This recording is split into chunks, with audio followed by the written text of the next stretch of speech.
আসসালামু আলাইকুম। আশা করি সবাই ভালো আছেন। আজকের গন্তব্য ছিল সাদল্যপুর। আসছিলাম আমের বাগানে। তো আপনারা দেখতেই পারছেন এখান থেকে এখানে আম পেড়ে রাখছে ট্রেতে। সবুজের সমাহার, পাতার ফাঁকে ঝুলে থাকা হাজারো সোনালী সবুজ আম। প্রকৃতির সৌন্দর্যে ঘেরা এমনই একটি আম বাগানে গিয়েছিলাম আজ। আপনার বিস্তীর্ণ অঞ্চল জুড়ে এবার দেখা গেছে আমের বাম্পার ফলন। গাছে গাছে ফলের প্রাচুর্য, যেন কৃষকের এক বছরের পরিশ্রমের হাসি ফুটে উঠেছে এখানেই।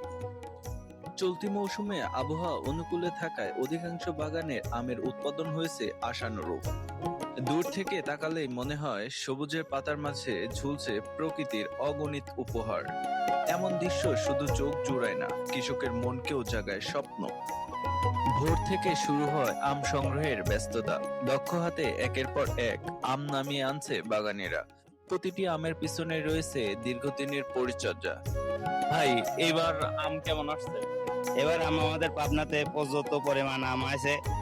পর্যাপ্ত পরিমাণ আসার কারণে আমের দামটা ব্যাপারী সাহেবরা পাচ্ছে না। এই কারণে আমের গাছ থেকে পেকে পেকে পড়ে যাচ্ছে, ব্যাপারী সাহেবরা পারতে চাচ্ছে না। এবার খরচটাই বেশি হচ্ছে, কারণ পর্যাপ্ত পরিমাণ আম আসার কারণে এবার খরচই বেশি হচ্ছে। সেই খরচের তুলনায় মনে হয় ব্যবসায়ীদের টাকা পাচ্ছে না, আমের দামও নাই। এই আম বাজার নিয়ে যে আমার বেচা লাগছে 50 টাকা থেকে 60 টাকা কেজি। আমি যে অনুদারে আমার খরচ হয়েছে 80 টাকা, আমার যদি 100 টাকা কেজি যদি বেচতে পারতাম তাহলে আমার আর একটু লাভবান হতো।